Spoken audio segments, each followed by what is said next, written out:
Hello and Assalamu alaikum dear viewers. How is everyone? Welcome to all of you at my study channel, Study Love with Asif.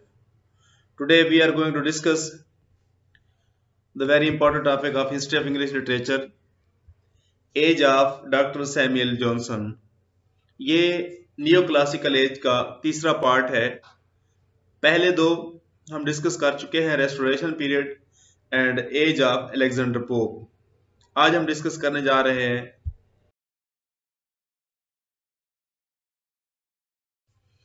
As of Johnson. Age of Johnson क्यों कहते हैं? क्योंकि doctor Samuel Johnson इस age के representative writers थे जो कि 1745 में पैदा हुए और 1785 में इनकी डेथ हुई है। और इसका दूसरा नाम है age of sensibility. Age of sensibility. Age of sensibility क्यों है इसका नाम? Because reason, sensible views and original genius that controlled the literature of the time.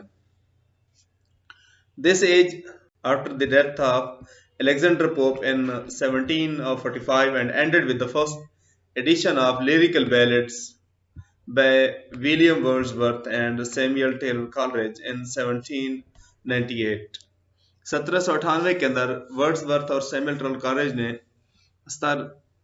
Lyrical ballads लिखी थी जो कि रोमांटिक एज का स्टार्ट माना जाता है, और ये स्टार्ट हुआ था अलेक्जेंडर पोप की डेथ के बाद 1745 में। इसके अंदर कुछ इंपॉर्टेंट फैक्ट्स एंड फिगर्स है, वो हम देखते हैं। जेम्स वाट ने स्टीम इंजन इजाद किया था 1769 के अंदर, बहुत ही इंपॉर्टेंट पॉइंट। नेक्स्ट 1733 के अंदर जॉन के ने फ्लैंग शटल इजाद किया था।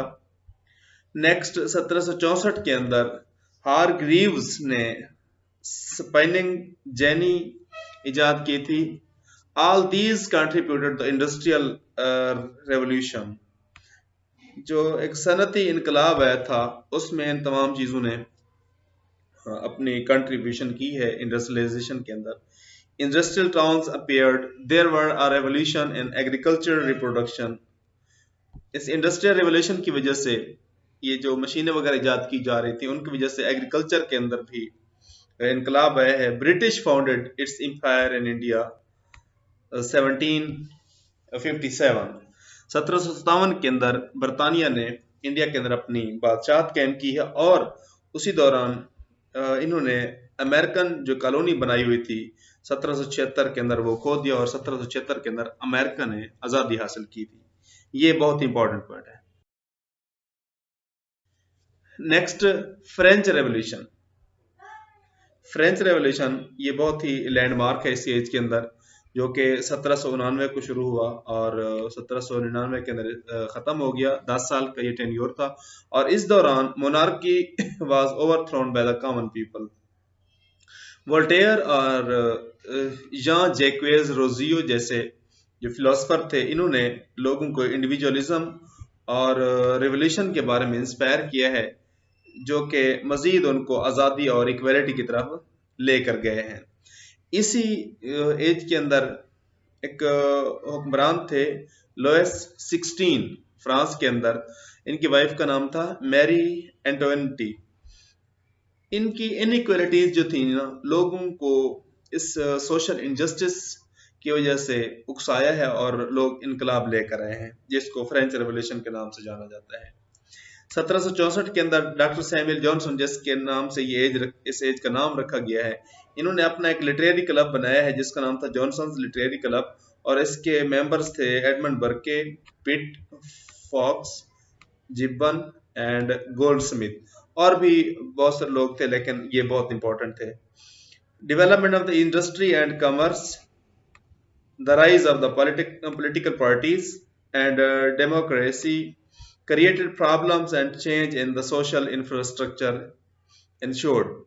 A literate middle class grew and range of the reading public widened. Next हम देखेंगे writers of the period and major works.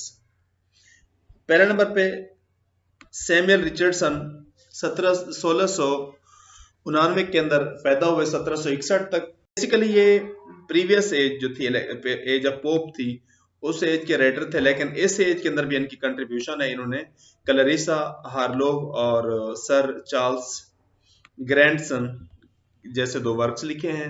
Next हमारे पास हेनरी फील्डिंग है। हेनरी फील्डिंग भी पिछली एज का राइटर था, लेकिन इस एज के अंदर इसने 2 वर्क्स लिखे हैं। ये 1707 में पैदा हुए, 1754 तक। 1749 के अंदर टॉम जोन्स लिखा इन्होंने, और 1751 में एमिलिया लिखा।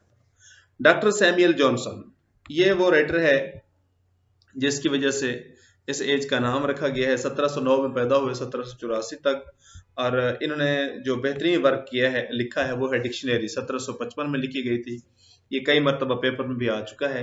History of Rasselas, prince of Abyssinia, preface to Shakespeare, and last work the lives of the most eminent English poets. ये 49 इंग्लिश पोएट्स थे, उनकी बायोग्राफीज, इंट्रोडक्शन इसने लिखे हैं। थॉमस ग्रे 1716 में पैदा हुए, 1771 तक। इनका बहुत ही इंपॉर्टेंट वर्क है elegy written in a country church yard. Next हमारे पास है ओलिवर गोल्डस्मिथ, 1728 को पैदा हुए, 1774 तक। इनके 2 इंपॉर्टेंट वर्क हैं, the citizen of the world and the waker of the Wakefield. Next हमारे पास है एडमंड बर्के, जो कि 1729 में पैदा हुए, 1797 तक।